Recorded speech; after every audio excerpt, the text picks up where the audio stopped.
प्रश्न 80। क्या उपाश्रय जो हम बंधवाते हैं उसमें ये साधु महाराज का उपाश्रय और ये साध्वी जी महाराज का उपाश्रय ऐसा नहीं बोल सकते? ऐसा बोलने में दोष क्या है? समाधान 80।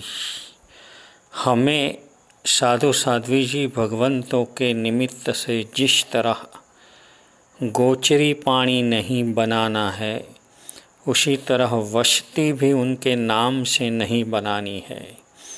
जिस तरह गोचरी अशुद्ध हो जाती है, आधा कर्मी दोष से दूषित हो जाती है, उसी तरह ये वस्ती भी आधा कर्म दोष से दूषित हो जाती है। इसलिए जब भी हमें श्रावकों को उपाश्रय बनाने का हो तो ये श्रावकों का उपाश्रय और ये श्राविका का उपाश्रय ऐसा ही नक्की करके बंधवाने का। अगर साधु साध्वी जी भगवंत का उपाश्रय यूँ समझ करके हम बंधवाते हैं तो खनन विधि से लेकर के मकान की साफ सफाई वगैरह करने में साधु भगवंत जो वहाँ ठहरेंगे उसके लिए वो दोषित ही रहेगा।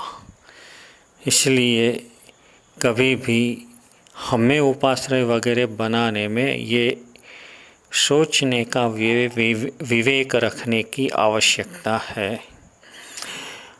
हमारे श्रावकों के जो मकान घर है वो साधु साध्वी जी भगवंतों के लिए बिल्कुल निर्दोष है, मगर ऐसे घरों में साधु साध्वी जी भगवंतों रह नहीं सकते। ऐसा हमारे घर का वातावरण है। इसलिए अगर हम श्रावक श्राविकाओं कोई ऐसा मकान बनवाते हैं या तैयार लेते हैं तो उसमें एक ऐसा अलग कमरा या तो अलग रूम बनानी चाहिए जिसमें श्रावक श्राविका आराधना कर सके, और ये उनके लिए बना हुआ है। इसलिए साधु साध्वी जी भगवंत वहाँ आकर के ठहर सकते हैं और उनको निर्दोष वस्ती मिल सकती है। और ये निर्दोष वस्ती मिलने से उसमें जो भगवान की आज्ञा की आराधना होती है उनका आनंद वो ही अनुभूत कर सकते हैं।